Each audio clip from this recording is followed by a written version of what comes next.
Assalamualaikum warahmatullahi wabarakatuh. Perkenalkan, nama saya Fitria Wulandari, NPM 30618561137, mahasiswi STKIP PGRI Banjarmasin, program studi pendidikan guru sekolah dasar semester 6.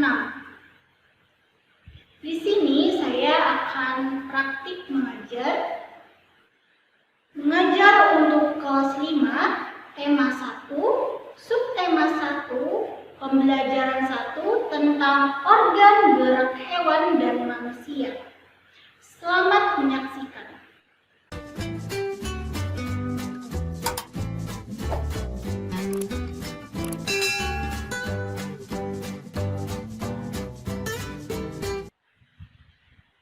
Assalamualaikum warahmatullahi wabarakatuh. Waalaikumsalam warahmatullahi wabarakatuh. Selamat pagi anak-anak. Pagi, Bu. Bagaimana kabar kalian hari ini? Alhamdulillah baik, Bu. Alhamdulillah. Nah, sekarang hari ini siapa yang tidak masuk? Budi, Bu. Budi, kenapa tidak masuk Budi hari ini? Katanya sakit. Sakit. Baik, sebelum memulai pembelajaran, tolong kita pimpin doa pada pagi hari ini. Baik, Bu. Sebelum belajar, marilah kita berdoa bersama-sama. Berdoa dengan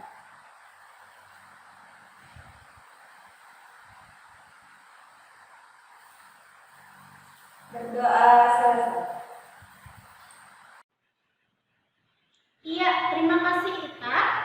Nah, anak-anak, siapa yang tahu apa artinya disiplin? Saya, Bu. Iya, Tina, apa? Menaati peraturan, Bu. Betul sekali, disiplin adalah menaati peraturan di rumah, di sekolah, dan di masyarakat.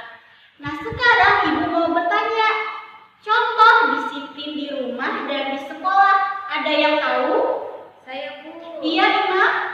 Tidur tepat waktu dan datang ke sekolah tepat waktu. Betul sekali, Ima. Jadi, contoh disiplin di rumah ialah tidur tepat waktu, dan contoh disiplin di sekolah, turun ke sekolah tepat waktu. Anak-anak, mari kita tanamkan sikap disiplin setiap saat. Tidur tepat waktu dan belajar dengan giat agar cita-cita kalian tercapai ya. Iya, Bu. Baik, tidak lupa juga kita selalu menanamkan sikap nasionalisme. Sekarang Ibu Pandu menyanyikan lagu nasional yaitu Garuda Pancasila.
gambar sampul buku cerita tersebut, kemudian apa judul ceritanya, dan buku tersebut menceritakan tentang cerita apa saja.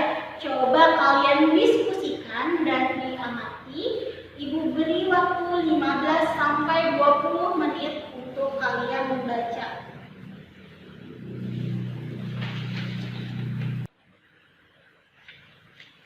Anak-anak, hari ini kita belajar tentang organ gerak hewan dan manusia. Tujuan pembelajaran kita pada hari ini yang pertama, dengan membaca teks bacaan, siswa dapat menyebutkan alat gerak hewan dan manusia. Yang kedua, dengan kegiatan membaca, siswa dapat menentukan ide pokok pada setiap bacaan paragraf dengan tepat.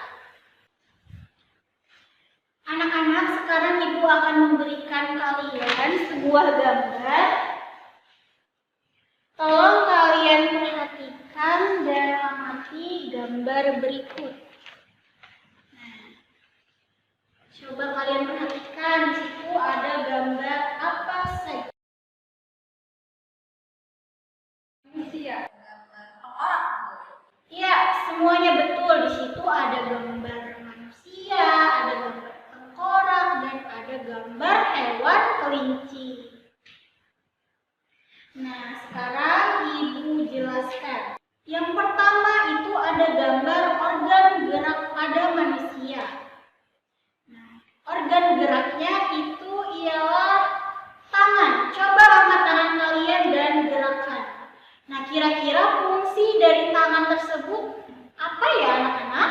Bergerak. Ya, betul sekali. Tangan untuk bergerak, untuk mengambil, untuk meraba, untuk menulis. Nah, itu fungsi dari tangan kalian. Nah, kemudian organ gerak lainnya itu apa ya anak-anak? Ada yang tahu? Kaki. Ya, betul sekali. Coba, fungsi kaki itu untuk apa? Berjalan. Ya, betul sekali. Fungsi kaki itu untuk berjalan, untuk berlari, untuk melompat, dan lain-lain. Itu contoh dari fungsi organ gerak pada manusia pada kaki. Nah, coba perhatikan gambar yang ada di sebelahnya. Di situ ada gambar hewan apa, anak-anak? Kelinci. Iya, betul. Organ gerak pada hewan kelinci. Di situ kelinci bergerak menggunakan apa ya? Kakinya.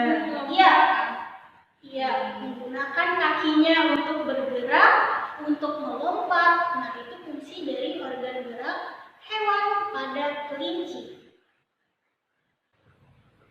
Anak-anak, sekarang coba kalian buka buku tema 1, subtema 1 pada pembelajaran ke-1 di halaman ketiga ya.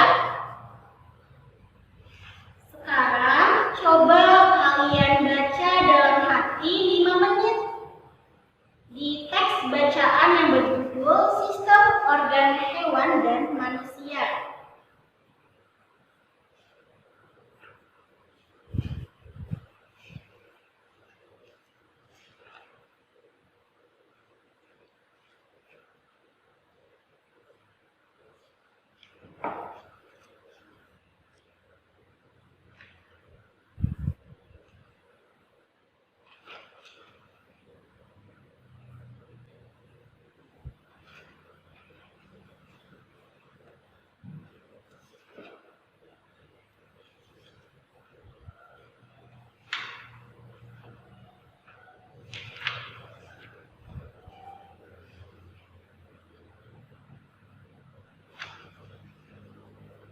Baik, sudah dibaca bukunya? Nah, sekarang Tina, coba kamu bacakan kembali teks tadi yang berjudul Sistem Organ Hewan dan Manusia. Organ gerak manusia dan hewan. Salah satu ciri dari makhluk hidup adalah bergerak. Secara umum, gerak dapat diartikan perpindahan tempat atau perubahan posisi sebagian atau seluruh bagian dari tubuh. makhluk hidup akan bergerak apabila ada rangsangan yang mengenai sebagian atau seluruh bagian tubuhnya. Gerak pada manusia dan hewan menggunakan organ gerak yang tersusun dalam sistem gerak. Organ gerak berguna untuk berjalan, berlari, melompat, meloncat, memegang, menggali, memanjat, berenang, dan sebagainya. Sudah, Bu. Baik, cukup. Sekarang bacaannya tolong kita disambung bacaannya. Organ gerak pada hewan dan manusia memiliki kesamaan. Alat-alat gerak yang digunakan pada manusia dan hewan ada dua macam, yaitu alat gerak pasif berupa tulang dan alat gerak aktif berupa otot. Kedua alat gerak ini akan bekerja sama dalam melakukan pergerakan. Kerjasama antara kedua alat gerak tersebut membentuk suatu sistem yang disebut sistem gerak. Baik, terima kasih Ika. Kemudian bacaannya disambung oleh Imah ya. Ya, Bu. Tulang disebut alat gerak pasif karena tulang tidak dapat bergerak dengan sendirinya. Tanpa adanya alat gerak aktif yang mempengaruhi tulang, maka tulang-tulang pada manusia dan hewan akan diam dan tidak dapat membentuk alat pergerakan yang sesungguhnya. Walaupun merupakan alat gerak pasif, akan tetapi tulang mempunyai peranan yang besar dalam sistem gerak manusia dan hewan. Otot disebut alat gerak aktif karena otot memiliki suatu senyawa kimia yang membuatnya dapat bergerak. Pada saat otot yang menempel pada tulang bergerak, otot tersebut akan membuat tulang bergerak. Sudah, Bu. Oke, terima kasih Imah. Nah, sekarang Ibu mau tanya kepada Ina. Dari bacaan yang kamu baca tadi, tentukan ide pokoknya. Ibu masih memahami. Ya, coba kamu cari ide pokok yang terdapat pada paragraf yang kamu baca tadi. Dari teks yang saya baca tadi, ide pokoknya berada di paragraf 2, Bu, yaitu gerak pada manusia dan hewan menggunakan organ gerak tersusun dalam sistem gerak. Betul sekali. Ide pokok pada paragraf yang Ina baca tadi terletak pada paragraf kedua, yaitu tentang gerak pada manusia dan hewan itu menggunakan organ gerak yang tersusun dalam sistem gerak. Nah, sekarang Ibu mau tanya kepada Ita. Ita, dari bacaan yang kamu baca tadi, coba kamu tentukan ide pokok yang ada pada bacaan tersebut. Teks yang saya baca tadi, ide pokoknya berada di paragraf ketiga, Bu, yaitu organ gerak manusia dan hewan memiliki kesamaan, yakni tulang otot.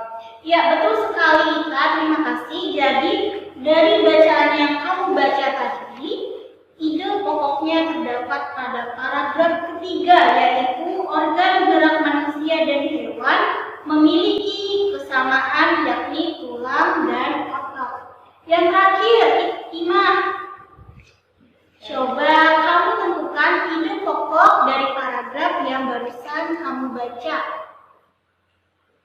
Dari teks yang saya baca, ide pokoknya di paragraf 4, yaitu tulang merupakan gerak pasif. Terus yang di paragraf keempatnya itu otot merupakan alat gerak aktif. Nah, jadi dari ide pokok yang telah kamu baca tadi, yang benar itu ide pokoknya terletak pada paragraf keempat dan yang kelima. Jadi paragraf yang keempat tadi yaitu tulang merupakan alat gerak pasif. Nah, dan yang kelima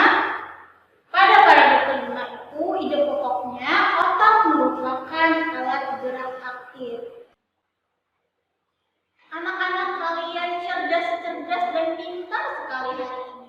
Kalian sudah bisa menentukan ide pokok pada suatu paragraf bacaan di organ hewan dan manusia. Nah, sekarang Ibu mau bertanya kepada kalian, kira-kira apa sih pengertian dari ide pokok? Apakah kalian tahu pengertiannya? Tidak tahu, Bu. Baik, jadi ide pokok ini adalah gagasan utama yang bukan hanya terletak pada kalimat pertama, namun gagasan utama terletak bisa di kalimat pertama, kalimat kedua, atau bahkan di kalimat terakhir. Yang terpenting di dalamnya masuk hal-hal penting dalam setiap bacaan pada suatu paragraf. Baik anak-anak, coba kalian simpulkan hari ini tadi kita belajar apa saja ya? Organ gerak hewan, Bu. Betul, siapa lagi yang tahu? Organ gerak manusia, Bu. Tepat sekali. Ide pokok, Bu. Ya, betul semua. Jadi kesimpulan pada pembelajaran kita hari ini, kita telah belajar tentang mengetahui fungsi organ gerak hewan dan manusia. Dan kita telah mengetahui ide-ide pokok pada setiap paragraf bacaan. Baik anak-anak, apakah ada yang ingin ditanyakan lagi? Tidak ada, Bu. Baik, jika tidak ada, mari kita menyanyikan salah satu lagu daerah untuk menumbuhkan sikap nasionalisme dan persatuan dan toleransi. Mari Ibu Pandu menyanyikan lagu Ampar-Ampar Pisang.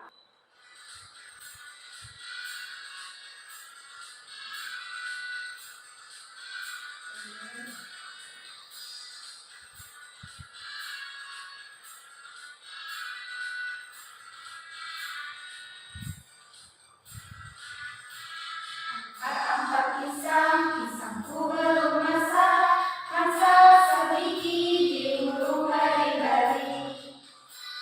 Biji diurung bari-bari. Pokok bengkok, kata kayu bengkok, bengkok dimakan api, apinya cemburukan. Bengkok dimakan api, apinya cemburukan. Sekutu dikitik di dawang, namanya betis kutu dikitik di dawang. Ampar-ampar pisang, pisangku belum masak, masak sebiji diurung bari-bari. Sebiji diurung bari-bari. Mengelepok, kata kayu bengkok, bengkok dimakan api, apinya cemburukan. Bengkok dimakan api, apinya cemburukan. Betis kutu dikitik di dawang, namanya betis kutu dikitik di dawang.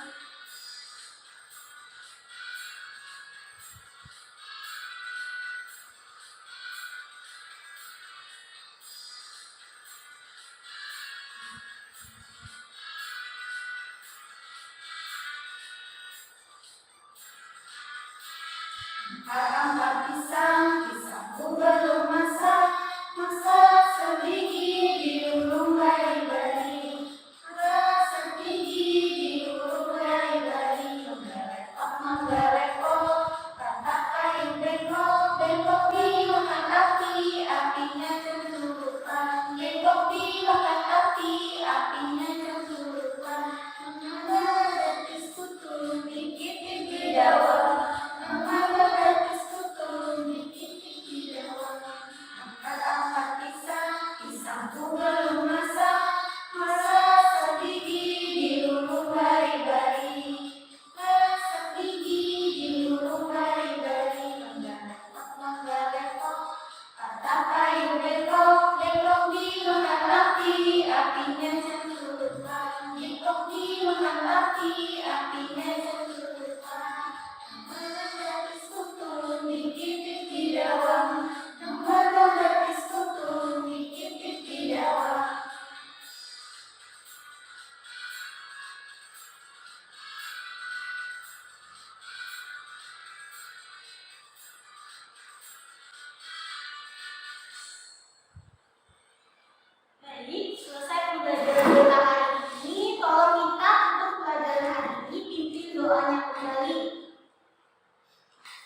Sebelum pulang, marilah kita berdoa bersama-sama. Berdoa dulu.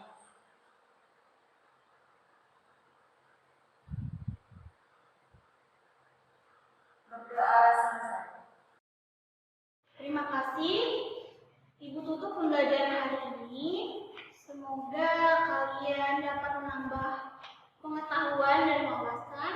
Salah itulah Ibu mohon maaf. Wabillahi taufiq wal hidayah.